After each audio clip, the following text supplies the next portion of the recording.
Assalamualaikum warahmatullahi wabarakatuh. Bismillahirrahmanirrahim. Alhamdulillahirabbil alamin. Shalatu wassalamu ala sayyidina Muhammadin wa ala alihi wa sahbihi ajmain, amma ba'du. Selamat pagi anak-anak. Apa kabar hari ini? Alhamdulillah baik. Sehat semua ya? Ada yang tidak masuk? Sehat semua. Alhamdulillah kita bertemu kembali pada pagi hari ini dengan topik bahasan adalah tentang kisah keteladanan Nabi Musa alaihi salam. Tentang kisah Nabi Musa. Saya tanya, pelajaran kemarin apa? Siapa yang tahu? Adab terhadap guru. Bagus sekali. Masih ingat berarti ya. Jadi hari ini kita akan mempelajari tentang kisah keteladanan Nabi Musa. Nabi Musa termasuk Nabi Ulul Azmi. Kenapa kok disebut Ulul Azmi? Ada yang tahu? Nggak tahu. Ya, nanti akan kita bahas bersama-sama. Adapun tujuan pembelajaran pada pertemuan kali ini adalah diharapkan setelah anak-anak belajar mempelajari tentang kisah keteladanan Nabi Musa, diharapkan anak-anak bisa menghayati kisah keteladanan Nabi Musa. Kemudian anak-anak juga mampu menunjukkan perilaku spiritual sebagai pengamalan belajar kisah keteladanan Nabi Musa. Kemudian tujuan berikutnya adalah anak-anak mampu menunjukkan perilaku sosial. Nah, sebagaimana keteladanan Nabi Musa, yaitu sikap kepedulian terhadap kaum yang lemah. Kemudian tujuan pembelajaran berikutnya adalah anak-anak mampu menjelaskan kisah keteladanan Nabi Musa, mengidentifikasi contoh akhlakul karimah dari Nabi Musa, dan juga mengidentifikasi hikmah dari kisah keteladanan Nabi Musa. Yang terakhir adalah anak-anak bisa memberikan kesimpulan sekaligus menceritakan perilaku atau menyajikan contoh perilaku yang menunjukkan kisah keteladanan Nabi Musa alaihissalam. Sebelum pelajaran, marilah kita awali dengan membaca suratul Fatihah. Semoga senantiasa dimudahkan oleh Allah Subhanahu wa taala dan mendapatkan ilmu yang manfaat barokah. Allahumma amin. Ala hadiniyah wa likulli niyatin shalihah. Al-Fatihah. Billahi minasyaitonir rajim. Bismillahirrahmanirrahim. Alhamdulillahirabbil alamin. Ar-Rahmanir Rahim. Maliki yaumiddin. Iyyaka na'budu wa iyyaka nasta'in. Ihdinas siratal mustaqim. Siratal ladzina an'amta 'alaihim ghairil maghdubi 'alaihim waladdallin. Amin. Anak-anak, tahapan pembelajaran pada pagi hari ini adalah nanti saya minta membentuk kelompok, 2 kelompok. Kemudian nanti saya minta anak-anak untuk melihat, membaca buku pelajaran tentang kisah Nabi Musa. Kemudian nanti barangkali ada yang perlu ditanyakan, silakan ditanyakan. Selanjutnya nanti apa isi dari bacaan yang anak-anak baca itu apa. Nah, yang terakhir nanti ada yang mempresentasikan ke depan tentang nilai-nilai atau pelajaran apa yang bisa diambil dari kisah keteladanan Nabi Musa yang anak-anak baca itu. Nah, maka saya minta anak-anak sekarang untuk membentuk 2 kelompok diskusi. Silahkan.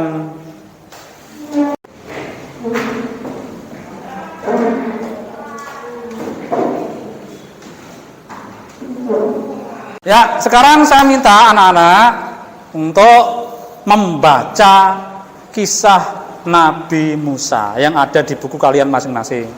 Silakan dibaca, dipahami, dicermati. Nanti kalau ada yang tidak dipahami silakan ditanyakan. Paham? Silakan dibaca sekarang.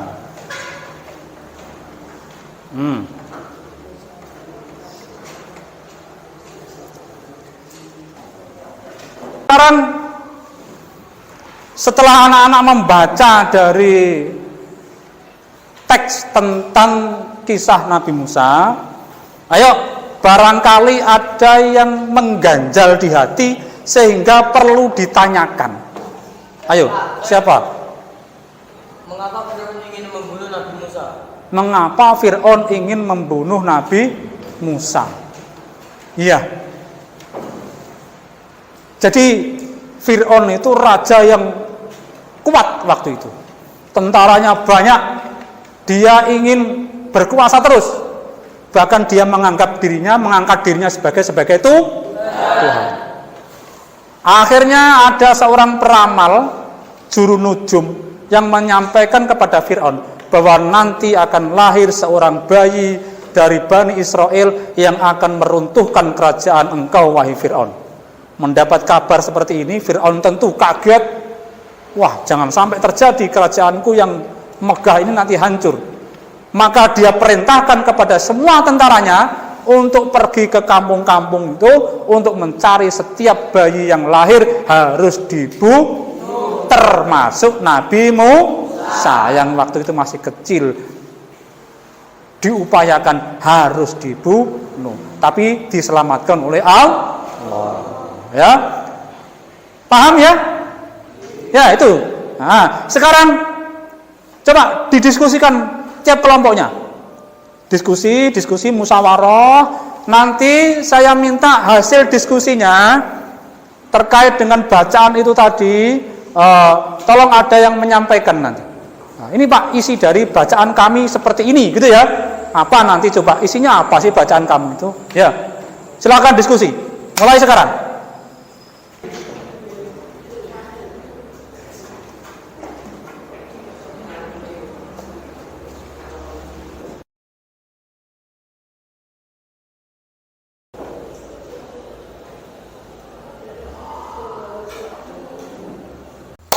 Baiklah, sekarang setelah selesai berdiskusi, saya minta satu saja dari dua kelompok ini untuk menyampaikan hasil diskusinya.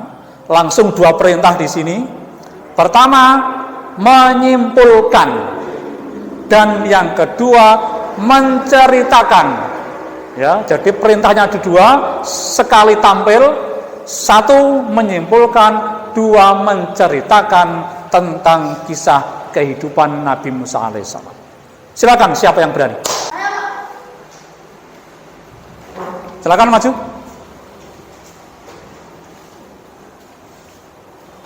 Nabi Musa lahir pada masa Raja Fir'aun yang kejam dan durhaka, karena dia mengangkat dirinya sendiri sebagai Tuhan. Pada waktu itu Fir'aun menyuruh tentaranya untuk membunuh setiap bayi yang lahir laki-laki, karena dia percaya pada ramalan tukang ramalnya bahwa akan lahir bayi laki-laki dari Bani Israel yang nanti akan menghancurkan kekuasaannya.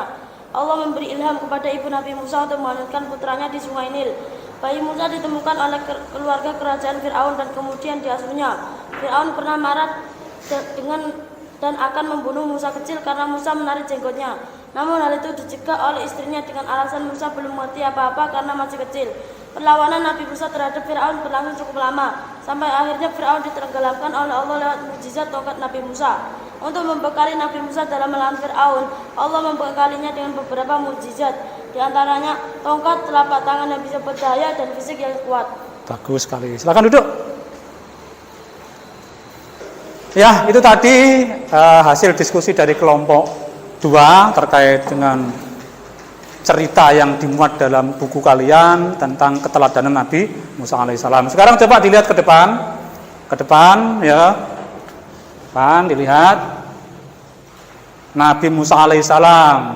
Nabi Musa, tentu kita berbicara Nabi Musa ada erat kaitannya dengan Fir'aun, ada tongkatnya, ada sungai Nil yang ini mengiringi kisah perjalanan Nabi Musa. Fir'aun adalah musuhnya Nabi Musa, raja yang zalim. Ya, tongkat adalah mukjizat yang diberikan Allah kepada Nabi Musa. Mukjizat itu fungsinya apa? Untuk mengalahkan, untuk membuktikan bahwa orang ini adalah betul-betul seorang nabi. Ya, terus lanjutnya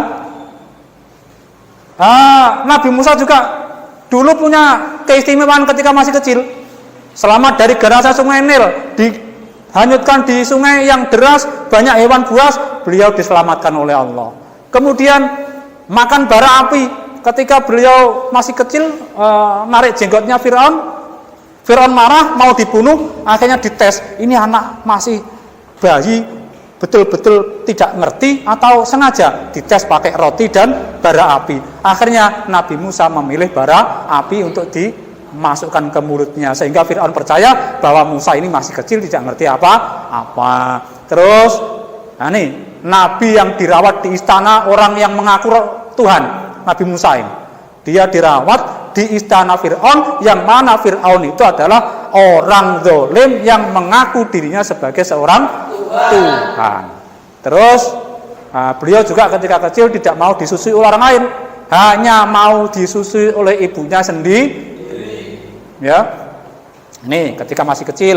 Kemudian mukjizatnya Nabi Musa. Nabi Musa itu seperti tadi disampaikan di terakhir, dibekali oleh Allah berupa tongkat yang dulunya hanya sebuah tongkat untuk menggembala kambing.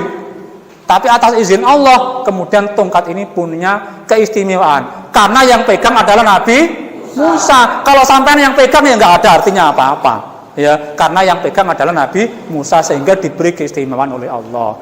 Telapak tangannya dimasukkan begini, keluar bisa keluar api, cahaya yang terang benderang, masukkan keluar. Nah, ini mukjizatnya. Kemudian beliau juga mempunyai badan yang kuat, sehingga pernah suatu ketika ada orang dari kelompoknya Fir'aun sekali tempeleng jatuh dan mati, saking kuatnya Nabi Musa.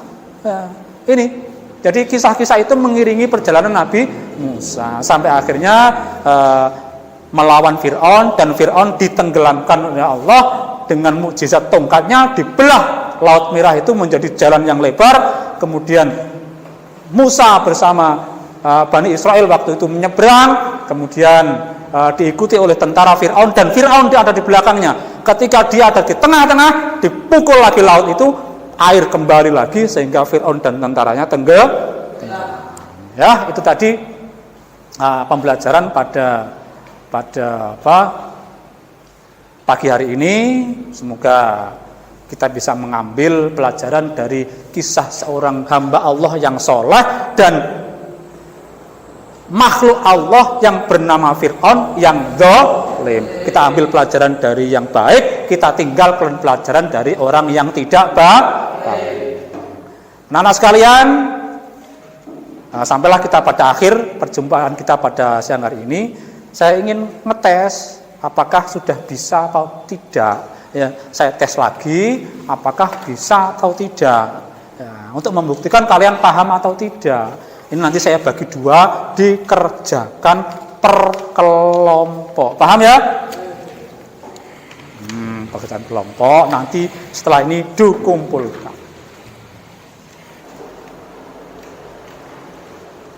Sudah selesai? Sudah. Nanti dikumpulkan di ketua kelompoknya masing-masing. Ketika nanti selesai, saya akan tarik, saya akan bawa, saya nilai. Nah, sekalian, alhamdulillah pelajaran hari ini kita selesaikan.